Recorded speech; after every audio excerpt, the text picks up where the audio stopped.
Hi everyone, welcome to the webinar that walks through the final report for the Truth, Racial Healing, and Transformation Great Stories Club. I'm Lainey Castle, Project Director in the ALA Public Programs Office, and I will walk everyone through this report today in response to some feedback from our evaluator. As you probably know, there is a requirement that you submit a final report to ALA about your activity working on a TRHT GSC grant. That is from the guidelines. The final report will be collected through SurveyMonkey Apply, which is the same website that you would have used to submit your original proposal. The final report link is up here on a slide. Brian Russell also posted this link to the Great Stories Club discussion lists on April 2nd, so you can find it there. And if you need it sent to you, you can always send us an email and we'll push it out to you that way. Please note that once you log in, only the people who are the owners of each individual proposal will have access to complete the final report. So if you worked collaboratively on your original submission, know that only the person who was designated as the owner will be able to complete this final report. If you would like to make a change in that person, you can send information to Brian Russell. He will make that switch on our end so that the right person can fill in the details of your final report. The final report is due no later than January 30th of 2020 or within 30 days of the last program that you host. We are not able to follow up on the within 30 days requirement, but we really ask you to be mindful of that and respect that when you put your reporting through. We will also send out reminders about the January deadline to everyone. This is what you'll see here when you get to the SurveyMonkey Apply website. You can find the login button in the top right-hand corner of your screen. And again, log in with the email address and the password that you used to apply for the grant originally. Then you should see here a start button for the TRHT Great Stories Club. If for some reason that does not appear for you, there is a link to My Applications. You can see it on screen right here in the upper right-hand corner. Clicking on that will take you to any and all active applications that you have through the Public Programs Office or PLA, and you can find the TRHT project there. So you click Start to begin. From there, this is a view of what you'll see next. Under your tasks, the first link should say Final Report. You click on that to begin. And then the first page of the final report, I know it's labeled Programming Summary.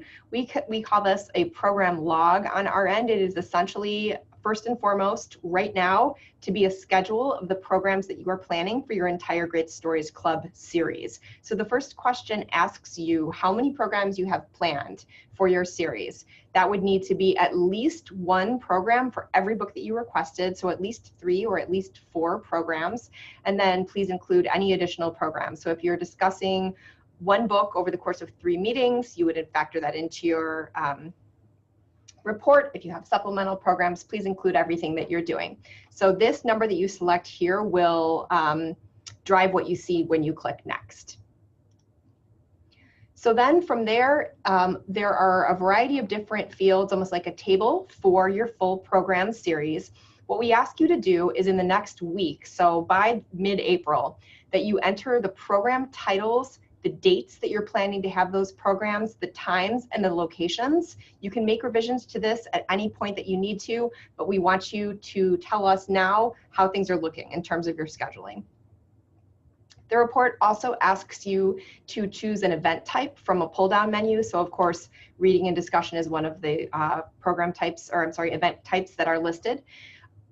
Pick the book that you are focusing on, if that's applicable to the program that you're offering. That is also available via a pull-down menu. And then list any moderators, facilitators, or speakers that are affiliated with each individual event. So it may just be you, the discussion leader, working on your own. If there is someone from a community partner organization, include them as a facilitator. We want to know who, where the leadership is happening for that program. There's a space for you to record the actual attendance information for each one of your programs. So when you are completing sort of the skeleton of this area right now, that will be blank. And when you finish each program, we ask you to log into the final report and add the actual attendance information so that we have that. This is also information to enter immediately after each program that you offer. There is a description field where you can explain the program. It's terrific if you can use that right now to give us a summary of kind of what you're planning, what each event is going to be like.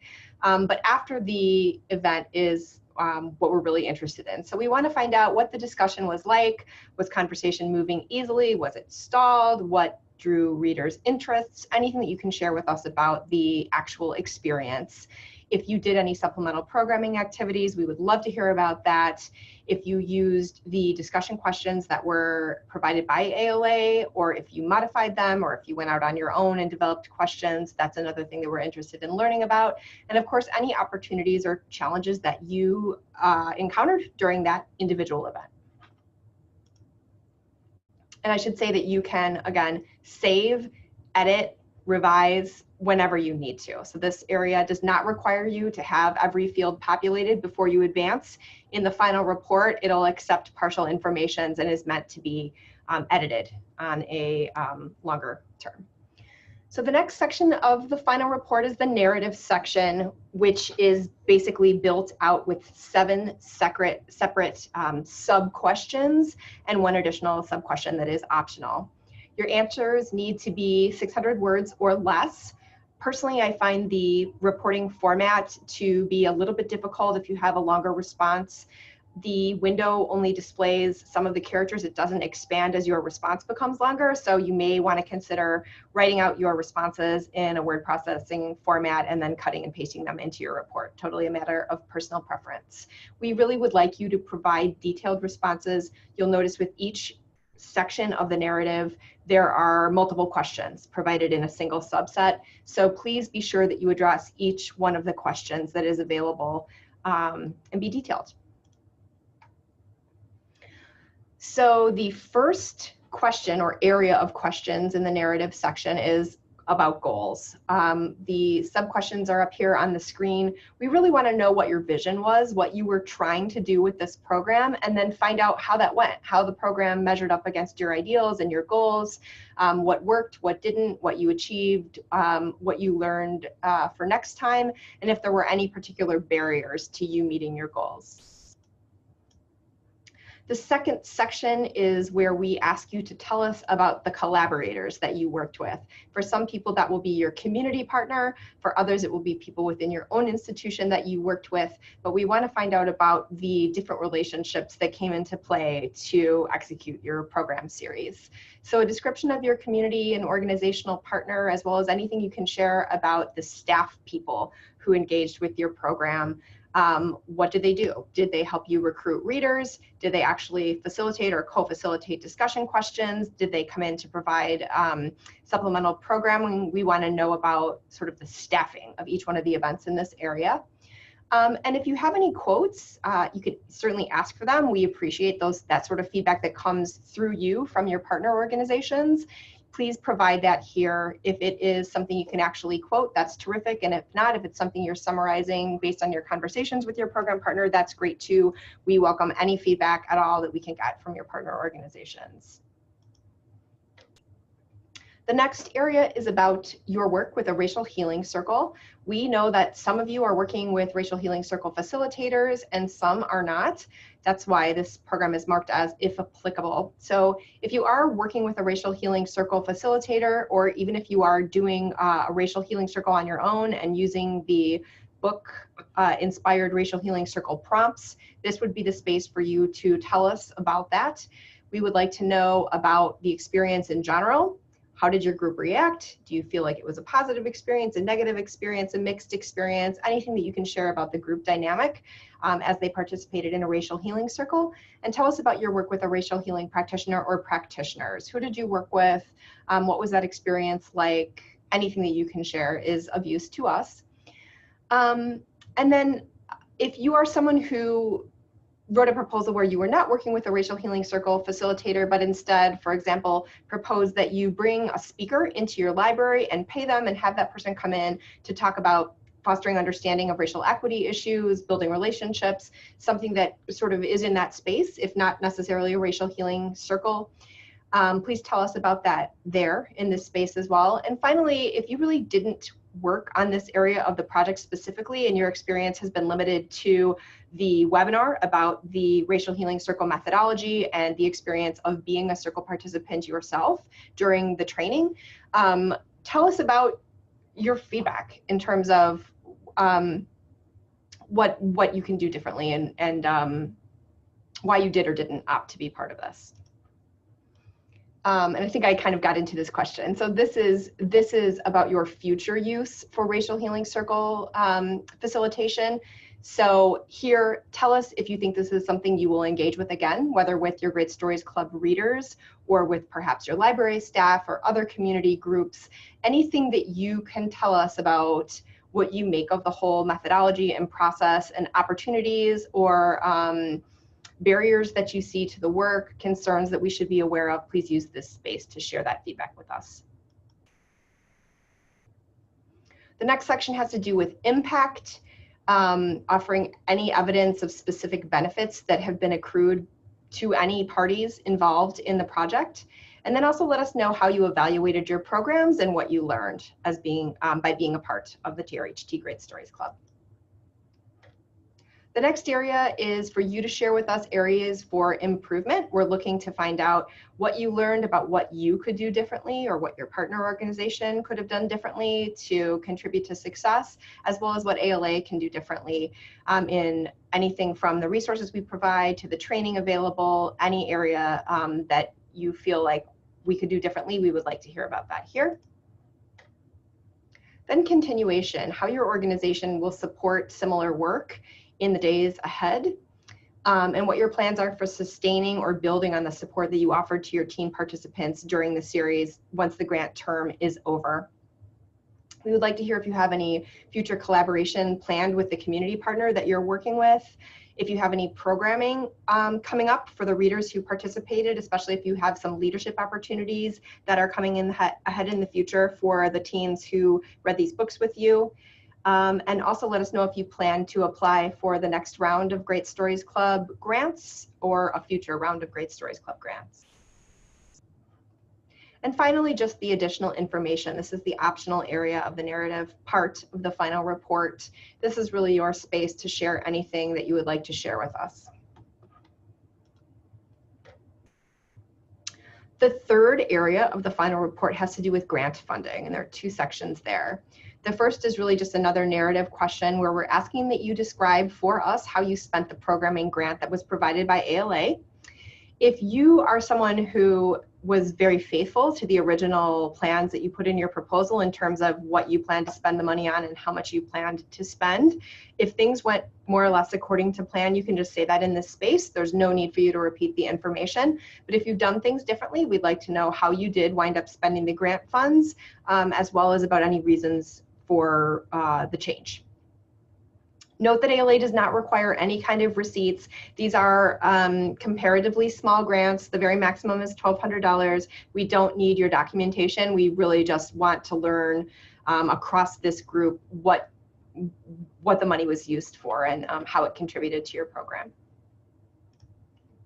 The other area of the funding section is optional, and it is a place for you to tell us about any matching support that your project attracted. So describe and list the amount for any in-kind support that you provided. So for example, if an area business provided pizzas, describe that here, do your best to assign a dollar value to it, describe it.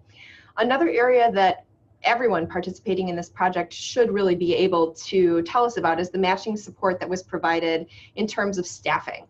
So how much time did you or others with your library spend working on this project? How much time did your partner organization counterpart spend working on this? Essentially assigning an hourly value for your time and estimating the number of hours that you worked on this project. This is really important from a funding, continued funding perspective for ALA, for us to be able to say to a project funder, you committed X dollars to this project, and in turn, communities around the country invested X dollars by providing the staffing for this, by engaging in this work, by committing their own institutional resources to doing this. So this does take extra time, but we ask you to do it if at all possible.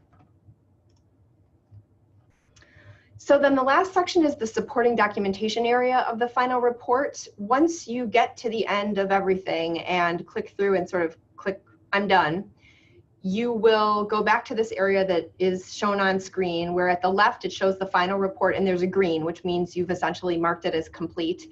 And then the supporting documents area is underneath that. So you click that to upload your supporting documents. It should be, the button should be on the left-hand side. In the supporting documents area, I'll just review the things that we would like to see come in through this area of the report. Promotional materials can be submitted here. If you modified the ALA template promotional materials, we don't need copies of that here. We're more looking for something, if you promoted this in a newsletter and you ran a local advertisement in your library newsletter, that's something that you could provide here. Any other promotional materials. Media coverage, you can upload media coverage from your programs, newspaper articles, interviews, things like that. If it's easier for you and the coverage that you have received is online, you can simply drop those URLs into a Word document or a PDF and upload that document here. Event photos, we love and value your event photos. If you are able to share any of those with us, please be descriptive when you name your files. That helps us a lot when we go in to look for our own purposes to find what's useful more quickly. Please note that if you do submit a photo here, they may be used in promotional materials for the project. I will say that our staff is pretty diligent in terms of just reaching out to let you know if we're going to use one of your photos, but we do consider that permission has been granted if you share them with us here, unless you explicitly indicate otherwise. And then the section where you upload completed evaluation materials. So if you participated in the evaluation requests, uploading reader surveys here, that this is where they go. So it's an all-in-one supporting document upload area. So just the final notes here are that we will send reminder emails to everyone with an outstanding report in December and January. Those will probably come from Brian Russell, but we will prompt you when the deadline is coming up and send a link to the report. A reminder that the report is required. It's very important to us in meeting our obligations to funders, so we really need to make sure that we collect it from all of you. Failure to submit a report might affect your future eligibility for ALA grants. Another caveat is that we do have a final round of Great Stories Club grants coming up over the summer. If you have not been working on the report incrementally, it will affect your eligibility for that round of grants. Before awards are announced on August 9th, we will be checking in the system to make sure that if you are applying for a new round of funding, that you have indeed been working on your report incrementally as required. And if you have any questions at any time, we are happy to email back and forth or just get on the phone and walk you through if you're having any difficulty. You can contact public programs at ala.org or just give us a call. This is the phone number on screen here to our main office line so that we can get back to you as quickly as possible. And that is the end of our overview. So thank you for your attention to the final report, and be in touch if you need support.